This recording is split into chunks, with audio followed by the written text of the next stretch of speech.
Madame la Présidente, Mesdames et Messieurs les députés, il y a des moments qui permettent au masque de tomber. Celui qui nous réunit cet après-midi en est un.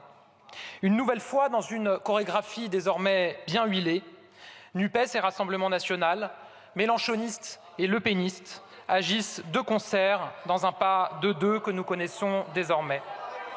NUPES et Rassemblement national agissent de concert et montrent une nouvelle fois leurs véritables intentions au grand jour. Montrent une nouvelle fois leur objectif commun, le désordre. Le désordre démocratique, le désordre économique. Semer le chaos, tenter d'en récolter les fruits, c'est votre quête commune et vous le montrez à nouveau aujourd'hui. Chaos démocratique car vous ne supportez pas de voir le Parlement, la démocratie parlementaire, avancer. Vous ne supportez pas de voir le Parlement débattre et adopter des textes, encore une vingtaine depuis que j'ai été nommé Premier ministre et que le gouvernement a été nommé. Allez, s'il vous plaît, un peu de silence. Vous pensiez, après les élections législatives de 2022, vous pensiez que le Parlement serait celui du blocage permanent, qui serait incapable d'adopter des textes. Près d'une centaine de textes ont été adoptés depuis 149.3 et depuis que j'ai été nommé Premier ministre, plus d'une vingtaine de textes ont été adoptés. Ce Parlement, ne vous en déplaise, est celui du travail constant. Alors motion de censure après motion de censure, vous essayez d'empêcher cela. Ce n'est pas tant le gouvernement que vous tentez de faire chuter, c'est le Parlement. Chaos démocratique, car vous ne cachez même plus votre communauté d'intérêts au service de l'instabilité. Il est désormais banal de voir la NUPES utiliser l'extrême droite comme une béquille pour bloquer le Parlement. Une alliance NUPES-RN assumée. Et je me rappelle que Jean-Luc Mélenchon lui-même avait théorisé dans un billet de blog la recette idéale pour une motion de censure dite inclusive. Inclusive parce qu'avec le Rassemblement national. Ce jour ne fait pas exception. Ces motions de censure ne trompent personne. Chacun sait qu'elles n'ont rien à voir avec nos finances publiques. Vous avez une nouvelle référence économique commune, Standard & Poor's. Standard & Poor's que vous avez pourtant conspué pendant des années. Standard & Poor's qui affirme que le risque d'instabilité politique dont vous êtes les moteurs fait partie intégrante de sa décision de la fin de semaine dernière. Instabilité que vous recherchez, instabilité dont vous êtes les artisans et les partisans, instabilité dans laquelle vous voulez faire plonger la France avec vos motions de censure. Une fois de plus, vous êtes les pompiers pyromanes de la démocratie et des finances publiques. Seul le désordre vous importe au fond. La France insoumise déteint tellement sur les lepénistes que désormais on voit le président du Rassemblement national se mettre à injurier le premier gendarme de France. Vous vous inspirez manifestement de leurs méthodes et de leurs discours. Mesdames et messieurs les députés, ces motions de censure permettent aussi de mettre bas les masques sur la réalité de vos ambitions. Sur notre économie, là aussi, la NUPES, le Rassemblement national font front commun. Vos mots d'ordre sont les mêmes et leurs conséquences pour les Français seraient les mêmes. Tous deux, mélenchonistes, lepénistes, vous êtes des apôtres des dépenses publiques, vous ne proposez jamais une économie. Vos programmes sont un geyser de déficit public, une abîme pour l'économie du pays. À la NUPES, vous assumez de vouloir matraquer les Français d'impôts et de charges. Depuis bien longtemps, vous avez troqué la lutte des classes pour la lutte des taxes. Au Rassemblement national, vous tentez désormais de prétendre la responsabilité. Et pourtant, tous les experts indépendants estimaient le programme de Marine Le Pen en 2022 à 100 milliards d'euros sans le début d'une source de financement. Et pourtant, vous défendez la retraite à 60 ans sans avoir le début d'une recette de financement.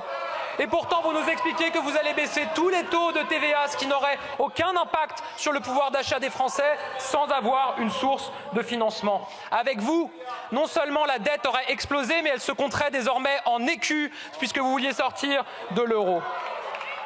Tous deux, NUPES et Rassemblement national, vous êtes opposés à tout ce qui peut soutenir notre croissance, notre attractivité, et notamment le marché intérieur européen. Le Rassemblement national et la NUPES font front commun contre le travail, contre les intérêts des Français qui travaillent. La réforme du marché du travail, qui a permis de créer des millions d'emplois, vous vous y êtes opposés. la réforme du RSA qui affirme un principe simple. Si on veut pouvoir toucher son RSA, on doit avoir en face des activités d'insertion vers l'emploi. Vous avez voté contre. La réforme de l'assurance chômage en 2019 qui montre ses résultats, qui montre qu'elle permet d'inciter à la reprise d'emploi et que oui, il faut un modèle social qui incite davantage à l'activité au moment où partout sur le territoire, les entreprises nous disent qu'elles ont du mal à recruter. Vous avez été contre, vous vous y opposez de concert. Nous croyons que l'émancipation, elle passe par le travail, pas par les allocations en plus, pas par les impôts en plus. Nous croyons que le travail, c'est la dignité, c'est le pouvoir d'achat. Et avec le gouvernement, nous voulons sortir les Français du chômage, pas les y maintenir comme vous le proposez. Nous serons toujours la majorité du travail et des travailleurs. NUPES et Rassemblement national, vous serez toujours ceux qui s'opposent à la valeur du travail. Nous assurerons le gouvernement dès aujourd'hui, et vous devrez sans attendre proposer un nouveau chemin aux Français et à cette Assemblée, soit le résultat attendu des élections européennes qui se tiendront dimanche et qui s'annoncent catastrophiques pour le camp présidentiel, en témoigne encore votre choix à Radio France ce matin, Monsieur le Premier ministre.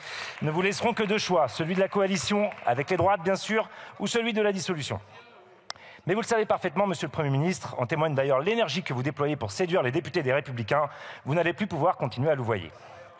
Alors que votre gouvernement décidait en février par décret de la coupe de 10 milliards d'engagements, pourtant acté dans un budget adopté, rappelons-le, par 49.3. On aurait pu penser qu'effectivement, quand le gouvernement fait adopter un budget par 49.3, il essaie d'être cohérent et de garder les crédits. Mais non, il faut encore que vous utilisiez d'autres artifices pour réduire finalement les moyens consacrés à nos politiques publiques. Enfin, pouvait-on alors penser, quand le président de la République disait il y a quelques semaines, ce n'est pas un excès de dépenses, mais finalement un défaut de recettes qui justifie la situation budgétaire compliquée dans laquelle on est aujourd'hui. Enfin, pouvait-on se dire alors, ils vont nous proposer une réforme fiscale pour faire contribuer les plus aisés, pour faire payer ceux que ferait payer n'importe quel gouvernement un tout petit peu dénué de bon sens, à savoir ceux qui en ont les moyens et que votre politique épargne depuis maintenant 7 ans. En effet, en dehors de toute transparence et en totale contradiction avec la règle limitant à 1,5 les coupes budgétaires réglementaires, Bercy nous annonçait ensuite le gel de 10 milliards d'euros d'engagements supplémentaires. Aucun réveil, aucune prise de conscience, on continue et on avance directement dans le mur. À l'instar de votre ami, le président argentin Javier Milei, donc vous abandonnez le rabot et sortez la tronçonneuse, Monsieur le Premier ministre. Sans doute pour, comme lui, je le cite, mettre fin à cette aberration appelée justice sociale, synonyme de déficit budgétaire. Quelle autre explication, en effet, que l'idéologie pour vous entêter ainsi à affaiblir l'État ? Car la réalité de notre situation budgétaire, chers collègues, c'est que depuis 7 ans, ainsi que vient d'ailleurs de le démontrer l'audition de l'ancien magistrat de la Cour des comptes, François Ekal, par la commission d'enquête sur la dette, ce sont bien, je le disais à l'instant, les défauts de recettes et non le niveau de dépenses qui expliquent le déficit public. Et oui, à votre plus grand désarroi, comme celui d'ailleurs des députés républicains, cet expert connu et reconnu des finances publiques ne nous a pas abreuvé de la litanie habituelle sur les dépenses publiques, mais a démontré point par point comment, en nous privant toujours plus de recettes, vous organisez méthodiquement l'impuissance publique. Et pour cause, depuis 7 ans maintenant, ce sont pas moins de 60 milliards d'euros par an qui ont fait l'objet de suppression ou de réduction d'impôts. Aussi, à défaut de pouvoir le faire lors des projets de loi de finances dont l'examen est soit avorté, soit comme cette fois carrément plus du tout présenté, la discussion du jour permet de questionner la nature du bilan budgétaire du président et de ses gouvernements successifs. La politique fiscale menée par Emmanuel Macron a en fait tout simplement consisté dans la diminution systématique de l'imposition des plus fortunés et de la contribution des plus grandes entreprises qui, contrairement au reste des Français, profitent pourtant à fond de la situation.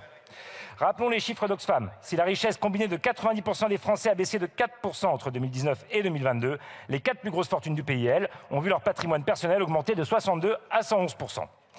Cette politique conduit évidemment directement au démantèlement de nos services publics, fragilise notre système de protection sociale, mais ça, vous le savez déjà. Donc, loin d'avoir sauvé notre économie, comme le prétend pourtant le locataire de Bercy, non, je ne le vois pas, d'ailleurs je comprends qu'il ne soit pas venu, vous continuez sans cap ni vision à détricoter tout ça, à détricoter tout ce qui fait que notre pays tient encore debout. Alors regardons un peu en détail. 1,1 milliard d'euros pour les politiques de travail et d'emploi, que vous continuez ainsi sans cesse de dégrader la situation des salariés. C'est l'inspection du travail qui va encore voir ses moyens diminuer, alors qu'on a pourtant 3 morts et 2500 accidents quotidiens par jour. C'est l'amputation concrète de l'indemnisation des demandeurs d'emploi, de l'accompagnement des contrats aidés, de l'insertion par l'activité économique. Autant de mesures pourtant bien plus utiles pour faire baisser le chômage et la pauvreté que vos successives réformes qui ne visent finalement qu'à s'acharner contre les chômeurs, Monsieur le Premier ministre. Ce sont aussi encore des fonds en moins pour indemniser les stagiaires de l'enseignement professionnel, que vous avez pourtant abreuvé de vos belles promesses. Un autre décret signe l'abandon de toute politique environnementale ambitieuse pour notre pays. Plus de 2,2 milliards de coupes pour le ministère de l'écologie. Alors que votre ami Jean Pisani disait pourtant l'année dernière que 30 millions d'euros seraient nécessaires par an d'ici à 2030 pour finalement réussir cette transition écologique, ce gouvernement choisit de sacrifier 500 millions d'euros sur le fonds vert qui permet de financer les projets de transition pour nos territoires, 350 millions pour les infrastructures de transport et 200 millions d'euros pour les ENR. Passe à la trappe également 70 millions consacrés à la prévention des risques naturels et technologiques. Bref, j'en passe et j'en passe. 1 milliard d'euros aussi retirés pour la rénovation des logements, 740 millions dédiés à la mission cohésion des territoires. Là aussi, ce sont les APL, ce sont les opérations d'amélioration de l'habitat. Nous n'avons pas connu une crise du logement aussi importante dans notre histoire récente, mais pourtant, vous ne cessez, là aussi, de vous attaquer à cette politique et viendra bientôt le sabotage de la SRU prévu par le ministre Kasbarian. L'éducation. Grande cause nationale, on aurait pu penser qu'elle serait épargnée. Pourtant, ce sont 700 millions d'euros là aussi qui sont retirés à l'enseignement scolaire, soit 436 écoles primaires, 54 collèges en moins et 14 000 élèves en situation de handicap qui ne seront plus accompagnés. La recherche de l'enseignement supérieur, près d'1 milliard d'euros de coupes budgétaires qui toucheront le monde universitaire et scientifique. Mais qu'est-ce qu'il reste à une nation quand elle ne donne même plus de l'accès à la connaissance et au savoir, une priorité pour sa jeunesse? C'est bien simple, Monsieur le Premier ministre. Avec les effets de ces choix budgétaires, de votre politique sociale et de la réforme Parcoursup, un ancien décrocheur scolaire comme moi, qui a pu reprendre ses études grâce à la capacité en droit, ne pourrait aujourd'hui plus le faire. Qu'il est loin le temps où ensemble nous parlions d'émancipation. Ce gouvernement, n'en étant pas un paradoxe près, c'est aussi la grande cause de l'égalité femmes-hommes qui est amputée de 7 millions d'euros, 10% du budget. Une grande cause donc, mais comme d'habitude, sans actes et sans moyens, comme bien des annonces faites par votre gouvernement qui n'a plus de suite dans les idées que de budget à y consacrer. On pourrait aussi parler du sport. Certes, nous aurons les Jeux Olympiques, mais quand il s'agit de rénover les équipements sportifs, l'accès au sport pour tous les enfants, ce sont encore 50 millions d'euros qui seront enlevés. Enfin, je terminerai sur cette description avec les 800 millions d'euros qui sont enlevés à l'aide publique au développement. Un génocide en cours à Gaza, une guerre en Ukraine qui affame l'Afrique, un sommet international de la francophonie alors que nous n'en avons pas eu depuis plus de 30 ans en octobre à Paris, mais près d'1 milliard d'euros en moins pour le ministère des Affaires étrangères. Cohérence toujours.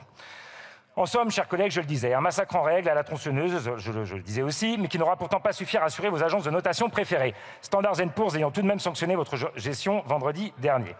Alors maintenant, chers collègues, pour s'opposer à cette politique, il y a deux possibilités. La première, proposée par le Rassemblement national, qui, au fond, se fait plus royaliste que le roi, plus macroniste qu'Emmanuel Macron. Votre motion ne fait en effet aucune mention des coupes budgétaires que je viens d'évoquer, ni de leurs conséquences sociales, mais disserte à l'envi sur l'état de la dette publique et de la sous-évaluation du déficit. C'est finalement la motion d'un groupe qui se moque bien des Français, mais veut déjà jouer à gouverner, est déjà en train de se partager les places et les postes, et se dit qu'il faut pour cela rassurer le patronat, non pardon, les milieux économiques, pour pouvoir avoir une chance d'y parvenir. Oui, c'est pas grave, vous allez encore me supporter un petit instant, et ça va aller. Et il y a bien sûr une autre option, la nôtre, qui effectivement dénonce ce deux poids deux mesures dans la gestion de nos finances publiques. La supercherie d'un et en même temps qui prétend sauver à la fois le capital et le travail, les forts et les faibles, et qui n'a jamais en réalité fait que servir les puissants. Nous sommes évidemment, nous, consternés par la mise en place de cette austérité sans précédent, la même que fustigent ces pompiers pyromanes qui, n'après avoir eu de cesse de fragiliser notre modèle social, nos services publics, vont nous expliquer à présent que cela ne marche pas et qu'il faut donc les abandonner complètement.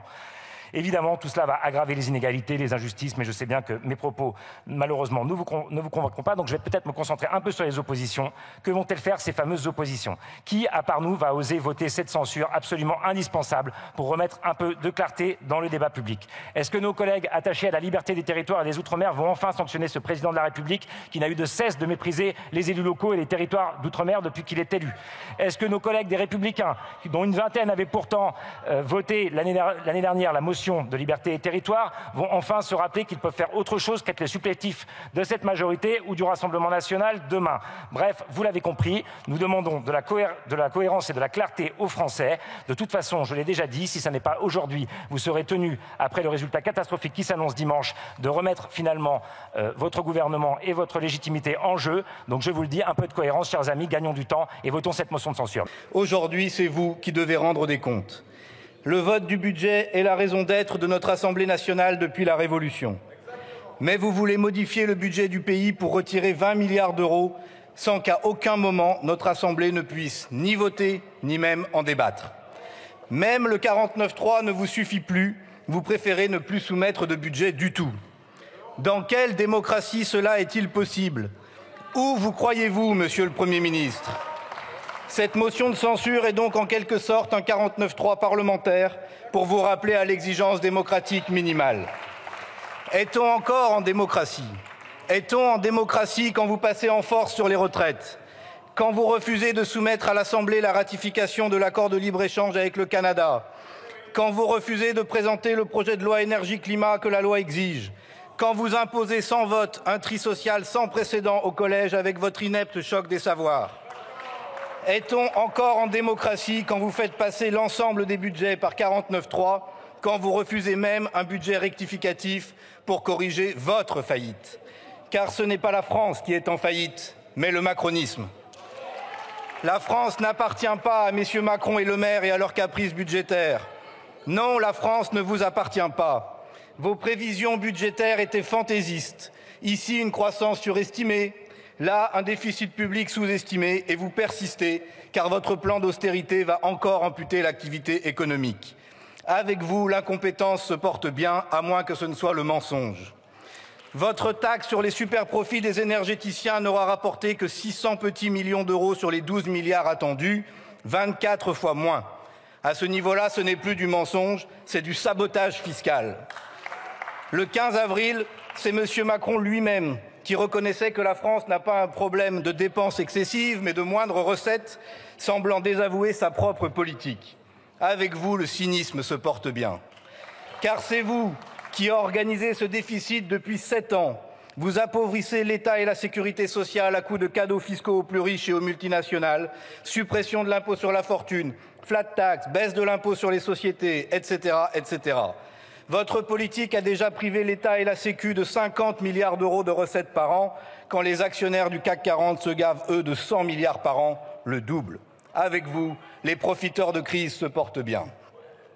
Pour régler les problèmes de recettes, des solutions existent pourtant. Supprimer vos cadeaux fiscaux, faire une vraie taxe sur les superprofits, rétablir l'impôt sur la fortune, conditionner enfin les 200 milliards d'euros d'aide publique aux entreprises versées chaque année.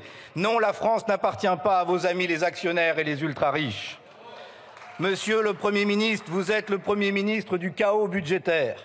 Même vos amis des agences de notation dégradent la note de votre politique. Mais non, la France n'appartient pas non plus à Standard & Poor's. Ce ne sont pas les marchés qu'il faut rassurer, mais les Français. Ce qui nous préoccupe, c'est d'abord la dégradation économique, la dégradation sociale, la dégradation écologique du pays. La réalité de votre bilan, c'est le record de défaillance de PME 70% plus élevé qu'en 2017. C'est la part de l'emploi industriel qui n'a jamais été aussi basse dans l'emploi total. C'est une hémorragie de plans sociaux, Metex, Emma France, Duralex ou encore Yara et General Electric dans ma circonscription. Au total, 33 000 emplois supprimés ou menacés depuis septembre. Vous êtes le Premier ministre du chaos économique et industriel. Pour lutter contre la concurrence déloyale, il faut du protectionnisme. Vous le refusez. Pour desserrer les taux, il faut sortir du marché européen de l'électricité. Vous le refusez. Seuls les députés insoumis et leur présidente Manon Aubry le défendent au Parlement européen. Non, la France n'appartient pas à la Commission européenne. Non, la France n'appartient pas à messieurs Macron et Attal et à leur cruauté sociale. Non, la France ne vous appartient pas. Votre feuille de route est un aveuglement dogmatique. Descendre sous les 3% de déficit, quoi qu'il en coûte. Se soumettre à la casse sociale et à l'austérité votée avec les députés européens LR et du Parti socialiste. Votre chantage à la dette vient servir de prétexte à une nouvelle cure contre la sécurité sociale, contre l'hôpital public, contre l'école publique et à une nouvelle inaction toujours plus criminelle face au changement climatique. L'écologie est déjà la première victime de vos coupes. Dans la rénovation énergétique, c'est l'équivalent de plus de 100 000 logements non rénovés, une ville comme Rennes ou Lille. Et vous prévoyez de récidiver avec des coupes supplémentaires. Monsieur le Premier ministre, la dette se négocie, pas la planète. Vous êtes le Premier ministre du chaos écologique.